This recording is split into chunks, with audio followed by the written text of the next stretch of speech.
Welcome to the Give Grace, Give Space podcast, where we embrace life and relationships. I'm your host, Lacey. I am Mel. I'm supposed to say this is my fine gentleman over here. I appreciate that, but we already in it. Say hi, Mel. That's what Noah says. Hi, Mel. So, what are we here for today? These kids. These Nicky Ficky kids. Well, we're not here for them, but they're just here. Well, I think we are kind of here for them. We got them. We got to keep them. I mean, it's by law. Yeah. So what we got? So this one is going to be about having kids and how we love them so much. Yes. But we don't have to like them. Like, we don't have to like them all the time. There's a lot of times I don't like them, to be honest. And I'm questioning a lot of the times, who are your parents? I know who the parents are. Who are your parents? I know who exactly. Because it ain't me, boo. Yes, I see both of them and both of us. So I say Wait. yes. You see me in them? Yes.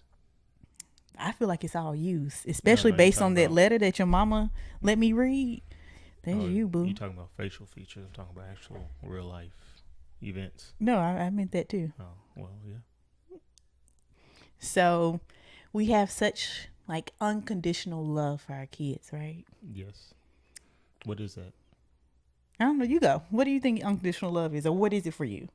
And is it different when it comes down to your kids versus me? You know, I want to throw myself in there too. Unconditional love is basically a love that has no stipulations. It's just pure, raw, unadulterated love. Raw, unadulterated love? Yes. What is unadulterated? But yes, that will be the probably dictionary So basically definition. But my definition is when you take the time and just take a moment and you breathe and you control yourself from not giving this little guy a little uppercut into the stratosphere. It's not the stratosphere, Mel, the stratosphere. In the stratosphere. And just keeping your peace because you know you are on the brink of losing your ish. Yeah, going bonkers. And I thought you were going to say going bald. You won't want to do that too. But yes. But yes, unconditional love is just a strong love that has no, I guess, boundaries. It is what it is. Bro, mine got boundaries. Well, mine got boundaries. You need to define your unconditional love. I'm about to define it. Please. Because, I mean, Noah just the other day. So we have a 5 and an 8-year-old. We had the conversation of he can get out my house at the age of 8. I asked him, like, do you want to be an adult? He's like, yes. I was like, well, let me tell you about adulting, because you can't be an adult in my house. Because I don't want to have to tell adults what to do. And I'm here to remind you. And I don't come down too hard on Noah. I don't think so. And I'm going to at least say most of the time I don't. I know I reach my limit, right? It's that uppercut limit. But he was like, yeah. I was like, okay, well, you got to figure out where you're going to stay. And he was like, well, where am I going? And I was like, you're going to have to figure that out, Noah. So my unconditional love, I mean, I guess it is unconditional, but I feel like it kind of goes into there's only so much I'm going to accept. And it doesn't mean I don't love you. I might not just like you. So I guess that's the whole premise of this is it's unconditional for me, but I'm also very much in tune with I don't like what you're doing right now. And maybe I don't like the person you are at this moment. And you know how you try not to like define a person by that thing in that moment, which I do think is really important. And I think because I'm gotten to this point of my life now to where I'm more aware of it, I can kind of jokingly and slyly say, like, I don't like who he is at this moment. So, what is true? If he's being one of those, if he is being that type of person, then yes. But we always have to remember their kids, so right. They are doing the same thing we did. And that's why we're paying for our sins that we did when we were kids. That's why it was happening. No, I was a wonderful child. Ask my grandmama. That's before or after you maimed and burned the Barbie doll. I did not burn it. Oh, you maimed it though. Let's just stick to the burning. I didn't do the burning of the Barbie doll.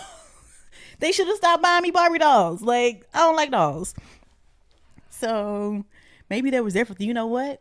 They weren't paying attention to me, which is what we do to our kids, right? We don't force these things upon them. We pay attention to their interests and their likes and their dislikes. So they didn't pay attention to me. Wow. I'm going to make this work for myself. That's where you want to go with it. So what about, like kind of thinking about the unconditional part of it and having that little blurb about Noah, but with our youngest Liam, I feel as though we have really been challenged with Liam and the challenge of like unconditional love versus do I like him? Mm-hmm. And for me, like there has been so many moments to where I'm so conflicted because I'm like, I love this kid so much. Yes. My God, I do not like him right now. Liam put me through the ringer. I'm going to speak for myself. He put me through the ringer. Liam is the one that allowed me not to want to have another child because I had to give him so much of my love. Yes. Yes. And also Liam is the one that pushed me. It's like Noah being the first and first time mom. It's like, okay, yeah. But I ain't gonna lie, Noah made that stuff kind of easy. Yeah. Which is why I let you slip me a Mickey another time. Yeah, okay. And you fed Noah all the nutritious health foods. You carried him not in a carrier, one of those. You carried him in a sheet that you wrapped around yourself. So he had the full natural parenting. Wait a minute. And Liam, when he was in your belly, he was eating all types of Taco Bell, Burger King. Not those beet pancakes, no. He didn't get the beet pancakes. Mel. You didn't get to. That is, I can't believe you coming for me like that. You telling me that I did this? No. While he was in the womb? It's called a scientific observation. Because that's all it is. You about as bad as my mama. Because my mom, her whole thing is, he had a tough delivery. He was in that raggedy pelvis. I didn't say that. that's my mom. That's basically what you said. Nope. I had Taco Bell. The doctor told me I needed to eat more. You did. And gain weight. You didn't do that. Because I don't gain weight when I'm pregnant. Wow. So that wasn't my fault. No, none of it is your fault. None of it is. So yes, Liam has pushed us. Yes, Liam is a little ball of, I don't know. Genius. Let's call that one out first. He's a ball of genius. Yeah, he'll get you. He's smart, emotionally smart, physically strong. Are you scared of him? Nope. Nope, that's not it. You come across those parents like I'm actually kind of afraid of that kid. No. My second kid, I'm afraid of him. Nope. You're not scared of him? Nope. They can always try me out, and we'll just see where we at that point in time. You'll be fine. But you're so mellow. That's why we're here speaking about unconditional love. I have unconditional love for them. And if they decide to do something, I can unconditionally do what I have to do. But that's neither here nor there. But yes, Liam and both Noah. Of course, if you have two children, you know they both can be on two different sides of the spectrum, and it's hard to manage sometimes those two personalities, because you know you're trying to get one kid over here to do something, but while you're trying to get this one kid to do something, you got to be aware that this other kid is listening, and like, how we gonna, you know. It's a lot of whispers. It's a lot of whispers and eye contact with the oldest now. And he's so, I don't even know if he gets them. Like, I had to take him to the side outside of the moment. And I'm like, look, when you see me do this, I feel like we grew up like, when my mama looked at me like this in a certain way, and it was like, and we're like, okay, let me shut up. Let me be quiet because she just said something. And for an hour, it's like, what? Exactly. Why are you looking at me like that? Like, no, when we go in here, don't tell your brother we got, I don't know, some food, McDonald's, or got some ice cream or something. Like, it's just me and you. It's our treat right now. We go in, Liam, I got, like, God, Lee, man, you just broke that fast. Like, so would you call this like kind of get into like some parental frustrations? Like what are some of your parental frustrations? And kind of breaking it out. Do you have frustrations when it comes down to the kids, and then even frustrations with me as your spouse, your partner, your help? Of course I have frustrations with the boys. Like give me one or two. One or two. Let's see. They're fighting. I don't like the fighting. We give them a phone or a iPad or something like that. Well, they've actually been doing very well. They've been actually sharing. But before the times of sharing and camaraderie, it was straight, I'm going to just take it, or I'm going to hit you, or something like that. And that right there. Noah saying, ow, it hurt. You're hurting me. Like, no, your brother's like not even touching you. Stop. He's not even touching you. Then Liam just, as you were doing, just pointing to him. And I was talking about that this weekend that's a lot. With some friends, and how. So I'm an older child. I'm the oldest out of me and my brother, and I understand Noah to the point of how he can use something. Like, I feel like he can weaponize his voice. Who you talking about? Noah, when he's like the ow, stop. And I'm going to get back to you talking about them fighting. But that is definitely a frustration for me. Mm-hmm. And because I used to be Noah, like, to be the oldest. And once you find out, like, oh, my parents are going to listen to me every time I say, Zach, stop.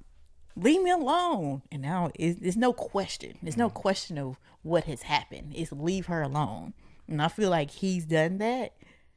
And he's done it enough times to where natural progression. Right. It works. Because, I mean, most of the time, yes, his brother probably is doing something. But we also have to look at the fact that his brother is much younger, developmentally, not using his words at that time. So the way he expressed himself and the fact that he wanted to play or he wanted something, it was developmentally sound for him to just go over and take it. Mm-hmm. Or even the hitting. He would hit him, and that was him insinuating, hey, I want to play with you. Mm-hmm. So now it's like, hey, don't do that, Liam, stop. And he's grown up with it. But now because I'm aware of it, I try to get Noah to say, okay, Noah, tell me what's happening, instead of the ow. And I try to get both of their sides as well, and to just be as non-biased as possible, but also bringing home the fact that we cannot treat each other like this, checking on the one that is hurt or whatever. Correct. So yeah, Noah's. It's called soft parenting. Is it, Mel? Yes. I don't like the word soft parenting. I don't know. Soft parenting made me think about marshmallows and I don't like soft parenting. Well, I want to come up with a different word. I feel like, because it's not permissive parenting. Is soft, it? 'cause I like the word gentle, though. I do like that one. any I of us think ain't get it's a whooping. We're not giving whoopings. aware. We are aware. And what's the other word? Intentional parenting. That one. I feel like it's more intentional parenting. Well, define intentional parenting, because a lot of people got intentional stuff when they were Well, young. and that's my point. Like, to intentionally even think about, Mm-hmm. I was once Noah and I know where this is going, Mm-hmm. and I cannot play into this every single time. Mm-hmm. To then reroute my mind to be like, okay, let's make sure we focus on the youngest one as well. Mm-hmm. I feel like there's just such great intention behind that, and to not just kind of get caught up in like, okay, I just really want him to be quiet, so let's stop messing with him. Yeah. Y'all move on. Yeah, I think as for us, just being, I'm about to say new parents. No, we vets. Are we? I feel like every stage is new. So Yeah, exactly. But the parents that we are and still are becoming, it's a lot of intention. Just trying to be aware of, I guess, their feelings and, their mindset at the time. So you just don't blow up, because they have a voice, and we always talk about, you need to speak up, talk, what is wrong? But, if we start berating them with anger and you need to be quiet, you need to go up to your room, stay in there, it becomes worse. Yeah, it does. But I guess the soft parenting that we do allows for us to actually understand our children, and Their nuances, Yeah. their differences. but I think all parents know the nuances, but it's more less active, I guess you can say, in terms of I see that. Or like, are they taking an active role in it? Like, it's one thing to identify it and know it, and it's a whole nother thing to act on it. Correct. If need be. Correct. Not a lot of whoopings at all, spankings, any of that. It's just more using your words and. Are you talking about with us? Yeah, well, that's what we're trying to get to. That's why I said becoming. Oh, okay. Yeah. But it's tough. It's tough. It's nothing easy, but this is new generation, I guess. So just trying our best out here. That's all we do. We trying our best. So you have the fighting, and then when it gets physical, to piggyback off of what you said, when it comes down to the fighting part, what gets me is for them to be so young, they fight, like. But they are boys, so that's what they're gonna do. Is it? Yes. How can you prove that? Like, I have friends that were brothers. We can't go based on them. Is it the friends that I know? No. Okay, I don't. Childhood friends. Oh, okay. Mm. Those friends know who I'm talking about. But they fought a lot, like all the time. But it's like the fighting was so intense. And kind of going back to the fact that we have a pretty intense kid too. We have one who now we know how he feels his emotions. Like, he has intense emotions, whether they're happy, sad, or angry, whatever it is on the spectrum, like, it's pretty intensified for him. Yeah. And that's what we've been trying to help him get through and understand, and to have other things in his toolbox. So that was. And just to be clear, you did say spectrum. Our son is not on the spectrum, as we know. I said Testing. spectrum? Yeah, you did. Testing for that. We have not. Have we tested? I think we've tried to do. But do the testing. we went in there. She said, "No, he's good." Yeah, she closed the good. laptop up on us real quick. Like, y'all got What was it? bigger problems. Oh my gosh! No. Y'all got bigger problems. What was it called? You have a strong-willed child. Yeah. And the way they say it, this is digressing. No, Yeah. it's almost like, I regret to inform you that You just have a strong-willed child. Bro, what am I supposed to do with this? Like, can you help me? Can we unstrong will him? Like, what? I'm gonna sedate this guy. He's 3. Yeah. But good thing is, he's good as of right now. All we know, he has a strong will and big emotions. Whatever he feels Deeply. I feel like he's gonna be such an empath. Is that what it's called? I don't. People who like have such empathy for people, and they can feel like if you're going through something, it's like, oh, I feel that. I'm going through it with you almost. I feel like he might be able to understand people a lot too. So he's gonna be it'll be his superpower. Black trench coats and listen to Evanescence, just like you did. I love Evanescence. The black trench coat. I mean, did I do a black trench coat? I don't know. I have to ask Maury. But dude, Maury always tell me like, that's that devil music. It is. Yeah. So when we have these frustrations, let me go back to the frustration with the spouse. I want to kind of speak on that one. Mm-hmm. I feel like because I don't know, can you ever actually have such a conversation and saying how you want to parent and how you want to have a family and raise your children or whatever? Like, can you ever just really have that type of conversation and really have such an expectation for it to go as planned? Do you think we actually had a conversation around how we want to parent our children before having children? The real question is, do you or do we talk about this hole in the boat, or we just start trying to get the water out the boat before we start drowning, before the boat starts sinking? Here we go with a riddle. Wait a minute. How did we get on a boat? I'm just saying, when you're in it, there's no talking. You just got to perform. But do you talk about, hey, let's make sure we don't have any holes in the boats? No. In the boat. Like, do you ever talk about that? We just took off. Yeah. I mean, you shot off and we took off. Yep. That's what happened. And gave birth. And we said, oh, there's a hole right here in the boat. We're 3 miles off the coastline. Can't turn back.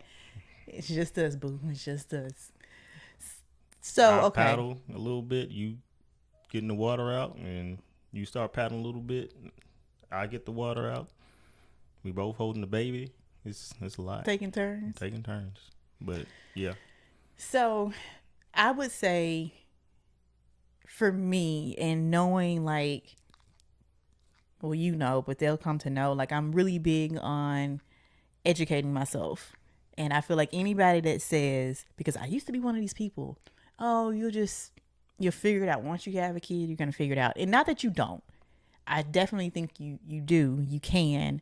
But there is so much work that you can do before then. And that work that happens before then is getting that therapy in, understanding your history, your background, how you grew up, how your spouse grew up, or your partner or whatever, and just kind of what made you to, like, how did you come to be where you are today, and your value system and stuff. So going into, having children, and now it's like, okay, well, I'm kind of questioning some things. I'm going to go take a class. I'm going to do a webinar.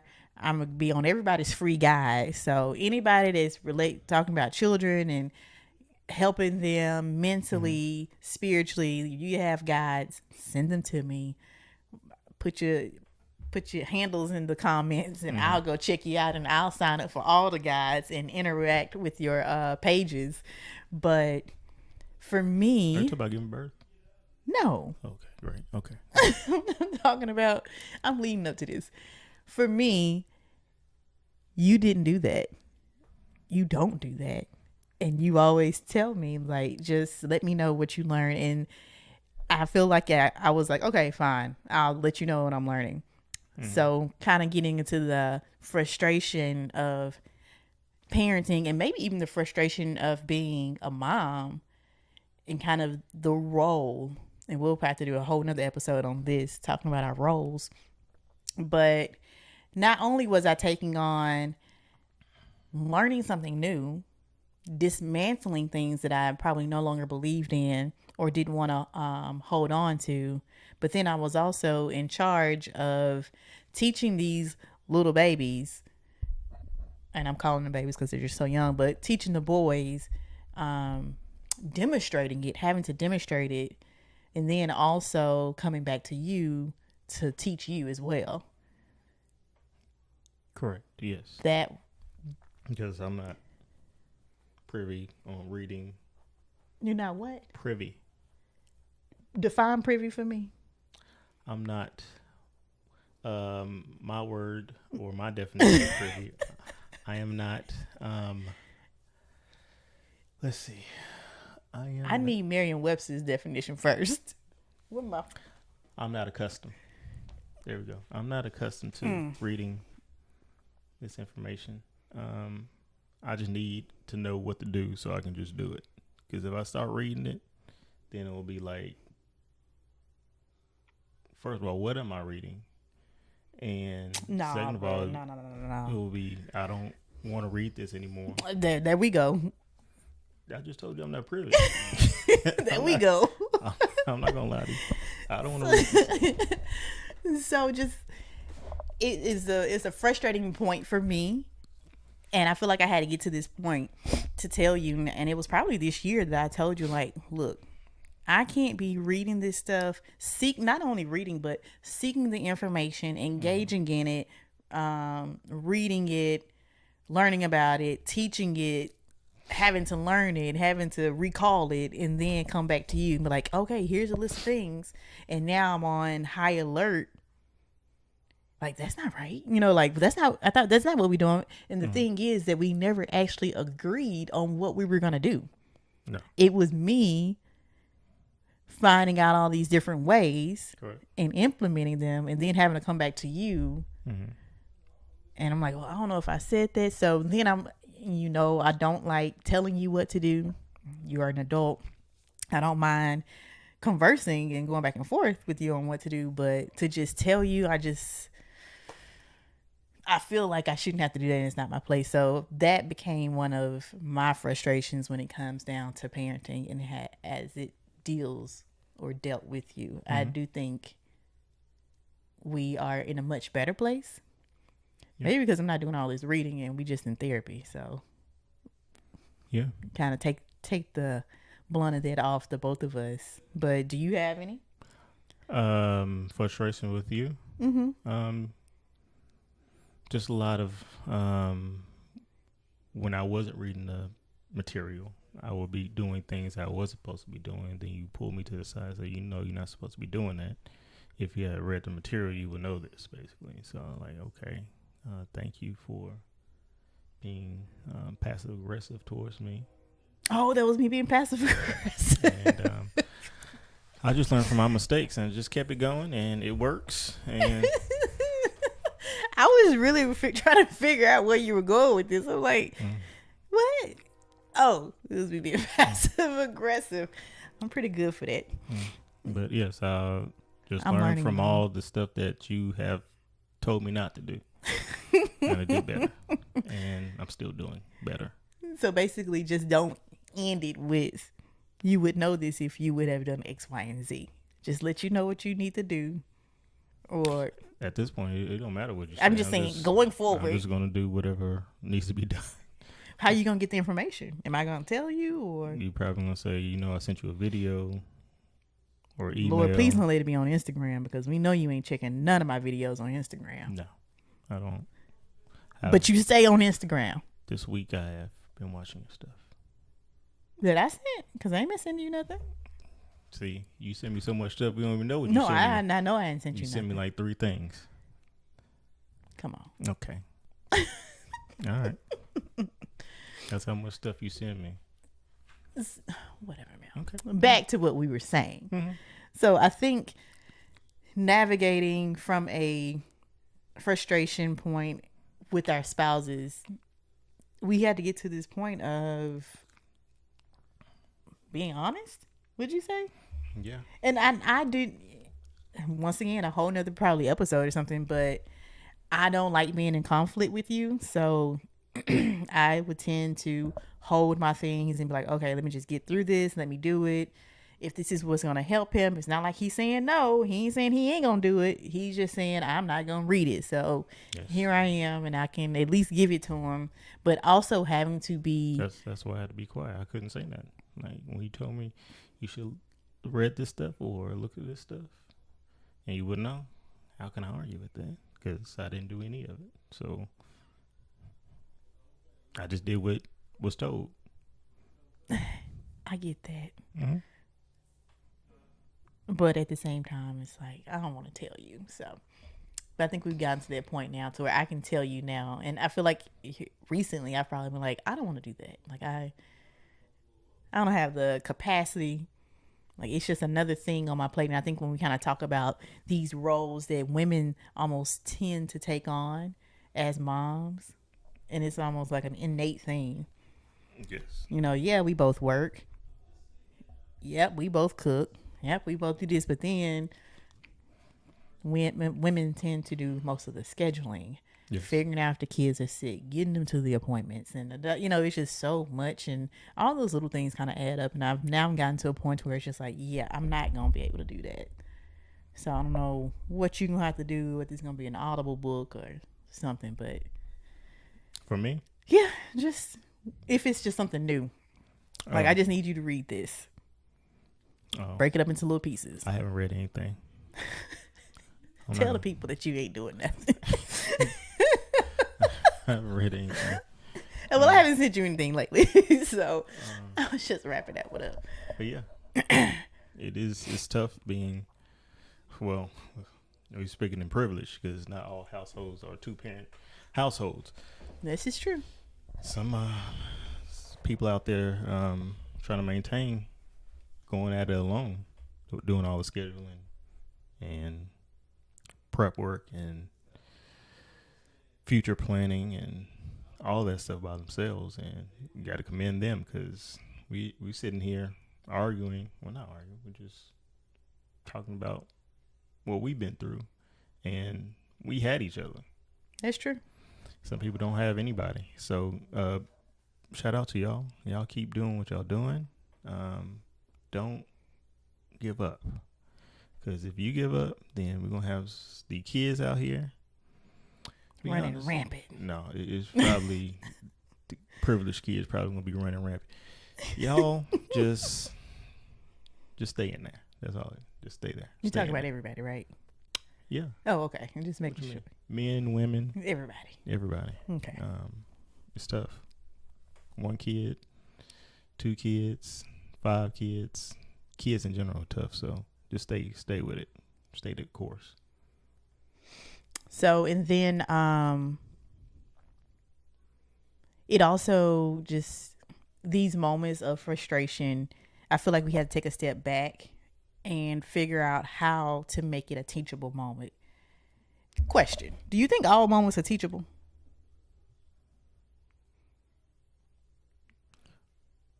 Yes. This is a trick question, by the way. Yes. Really? I don't think so. Okay. You go out there and slip on those stairs and fall down. I bet you will learn.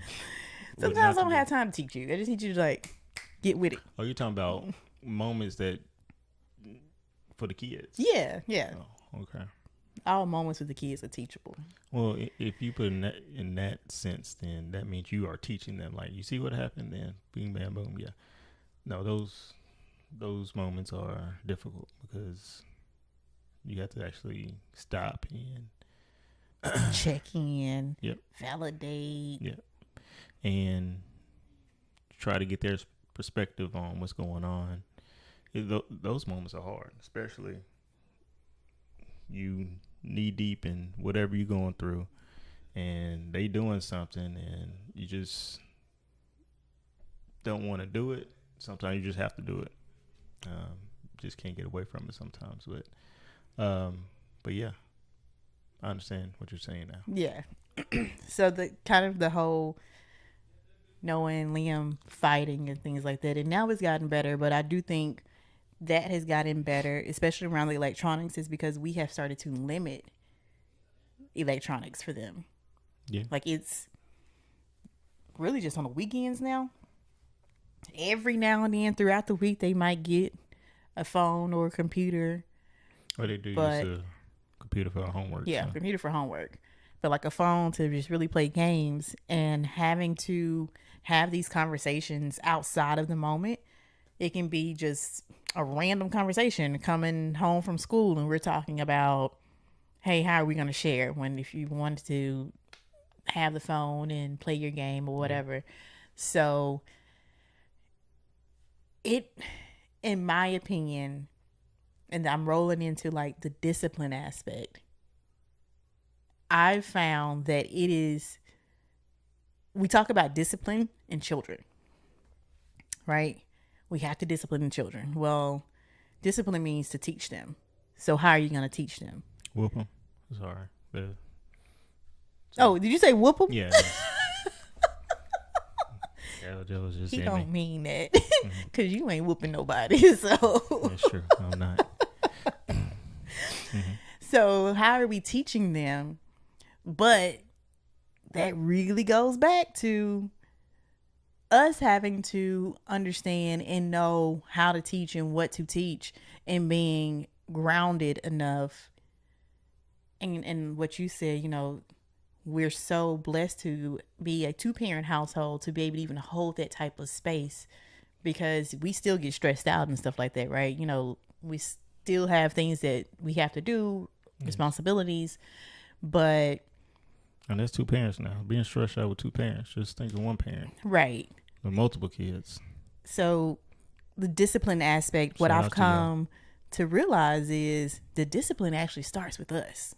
Like, we have to be disciplined enough to do what it is we're supposed to do to then teach them. Correct. Yep. And we've recently, within these past couple of months, like, we were so far, in my opinion, off the rails with our kids. Mm-hmm. Like, I had a conversation with you about, hey, we probably just need to scale everything back. No extracurriculars. Mm-hmm. We need to get them in bed earlier, which means we're going to have to pick them up earlier. And we're going to have dinner prepared. We've gone through what it looks like to meal prep. So we know how to do those things, but we are going to have to stay disciplined enough to enforce this, to make this a part of our routine and our schedule, which will then help them to be disciplined and understand routine as well. Correct. Because children like routine. What's so funny is, like, I actually hate routine. I do not like routine. So here it is. I'm living my life and not as routine as I could be, and, kind of seeing the fallout with them. So it made me have to reel my own self in and say, okay, you need to be disciplined. You need to make sure that you're doing this to then be able to teach them, and also being an example. Like, the example part is so important. Yeah, this is setting an example is tough, but I remember you have to do it. I remember this day that you had to apologize to one of the kids. Okay.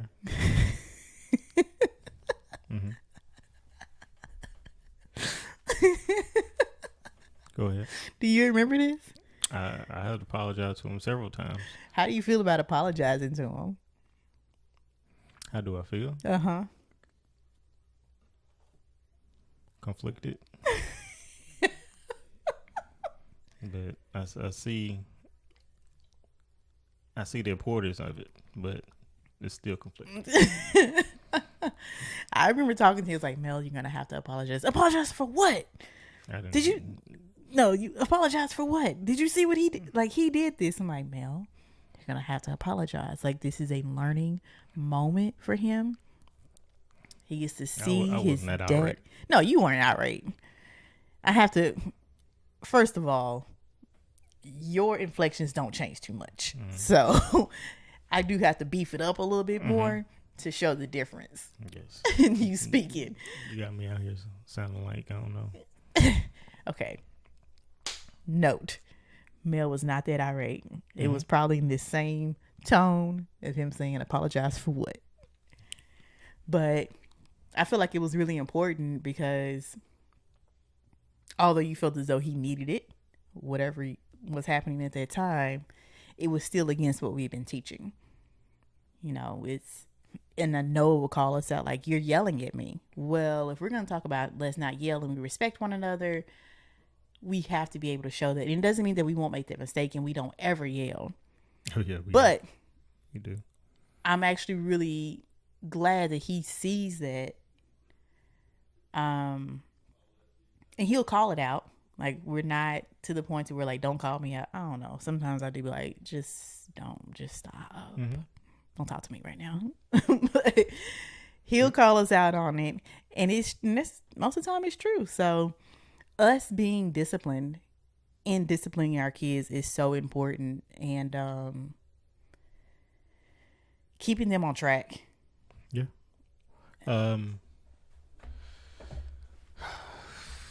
As any topic that we have, this is a lengthy topic, but yeah, I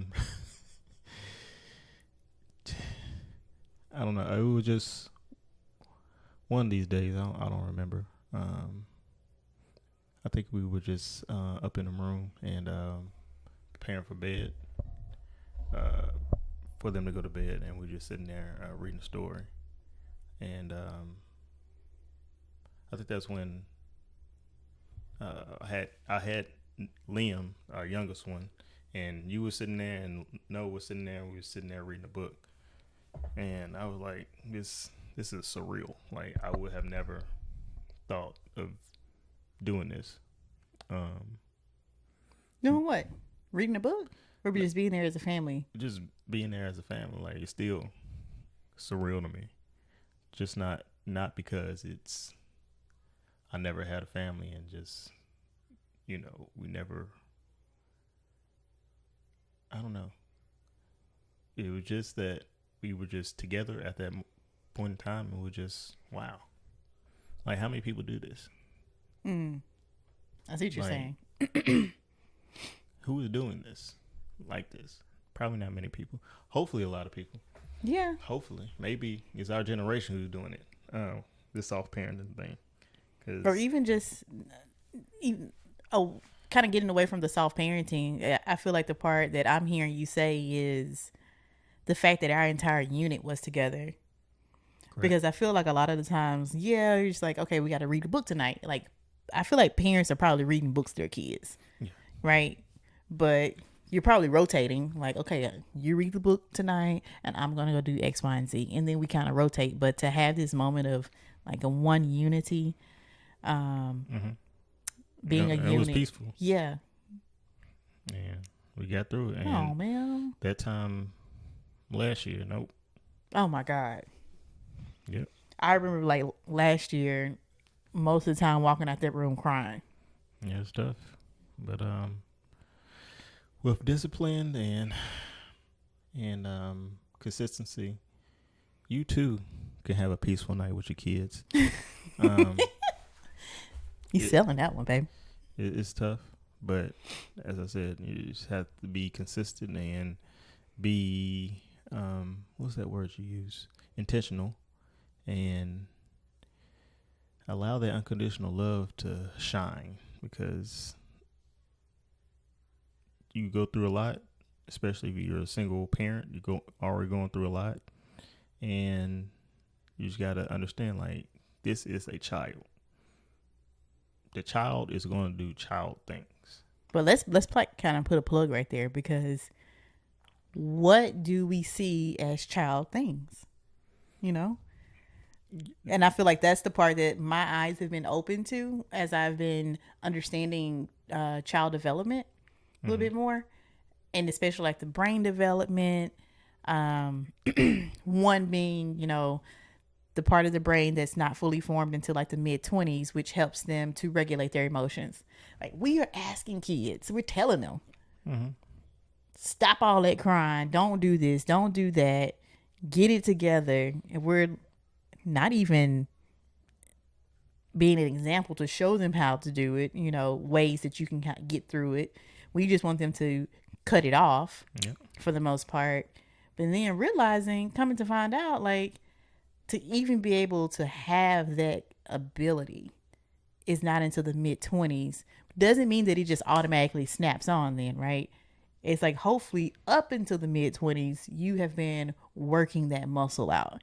You have those tools in your toolbox. So, and that's the stuff that we're really trying to impart in our children, not for them to be perfect and you get it right every time, which was another thing I had to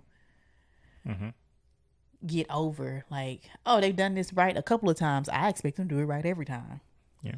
And it's just like, bruh, first of all, I don't even do that. They're humans. They're human. Like, I don't even do that. Like, the expectations that we have of them are so high. You probably just want them just to don't make my life harder. Exactly. Like, I see you doing this. Keep doing it. I don't need to. We don't even have to visit this anymore. Yeah. You got it. I don't want to see you mess up with this. I don't ever have to put your clothes on again. I'm done with this. But just have to have that time and to know these are kids. They will be doing kid things, as you said. There are certain things that are. Challenge yourself to learn more about children. True. I'll try to maybe link a few books or things that I've read, and because it's very interesting, and it kind of going back to the empathy part. Like, you start to have empathy, I think, and understanding how important that relationship is and how much control you have over that relationship at such a young age with your children. Correct. Just take yourself out of, I don't want to say your comfort zone, but no, that's what it is. Is it your comfort zone? I think so. I feel like the stuff that we know that we've been through and what we've experienced, it tends to become a comforting place for us, whether it was good, bad, or indifferent. Like, that's what we know. So to have to learn something else, to know something else, to try something else, it becomes uncomfortable. Take yourself out the comfort zone and be slow to react. Think first, observe, try to understand, then react. And probably at that point, you're not boiling hot because they just spilled paint all over the floor. Did they spill the paint on the floor, or did they just start pouring the paint on the floor while you were cooking spaghetti? Well, any of these situations, take a pause and as I walk in the house, and I'm like, what the is this? What is going on? Yes, and I think I had to walk right back out. Yes. It's like a bottle of red wine. Just let it breathe. Let the aromas come through and, just wait. Then after that, then you proceed to hopefully just talk and tell them what to do or what not to do. A teaching moment. Yeah. That's a teaching moment.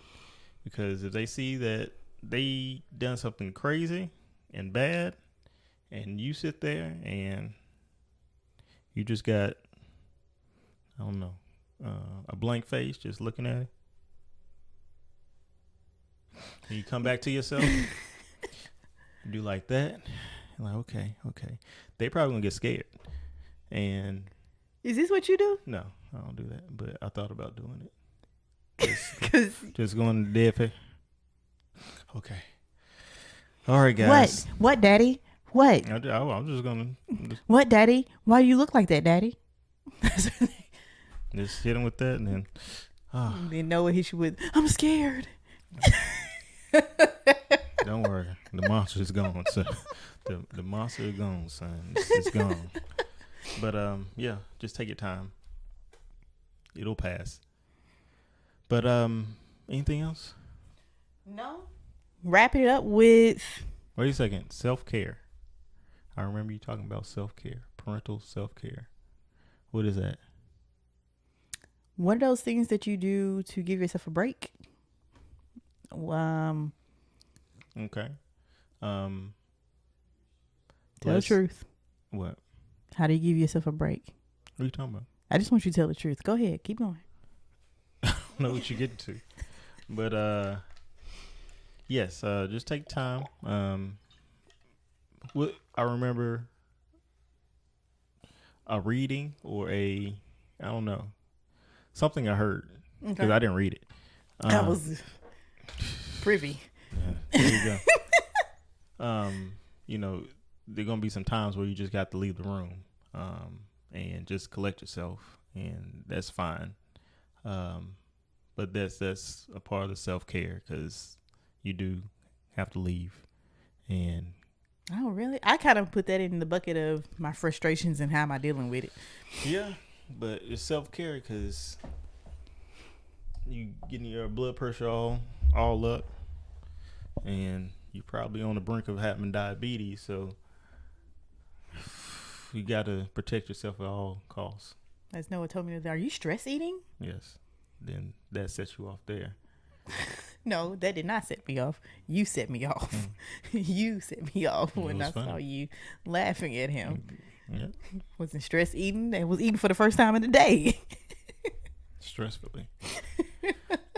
But yeah. So what do you do for your self-care? What I do? Mm-hmm. Self-care. That's a good question. What were you talking about for my self-care? No, I'm not going to say it. I'll let you come up with that, even if you got to do it on the next episode. Okay. Well, if I ever read your mind, think about... Just think deep about the only thing that you do. I don't do anything. Except? Nothing. Like 3-4 times a day. Nothing.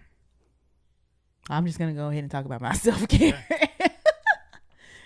Mine is typically the coffee shop.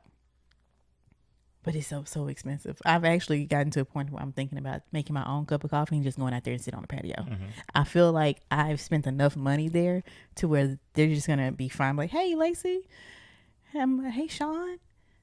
And I'm going to do my thing. But going to the coffee shop in the morning after dropping off the kids and I'm doing my journaling or listening to a podcast or something as I enjoy a cup of coffee. It's part of my parental self-care. Mm-hmm.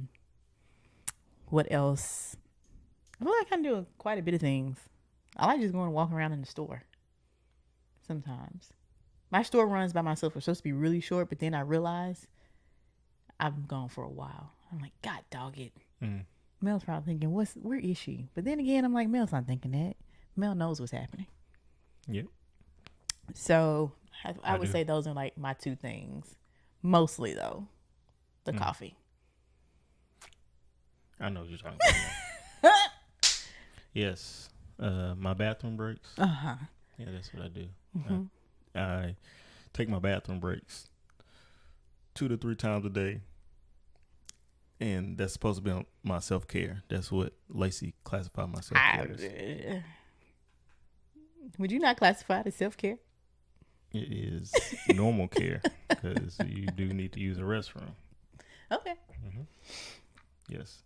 But I can't say I have like a self-care regimen or anything like that. I think we need to maybe people can put in the comments. Oh, I'll go work things. Out. I'll work out. Oh, yeah, you have been working out. Oh, I guess I've been working out too a little bit more. Yeah. See? Yeah. But I can't necessarily like my parental self-care like from where we were to where we are now. Too different because back then it was pretty stressful. Now it's not as stressful. I thought you were going to say back then they didn't want me. Now I'm hot. They all on me.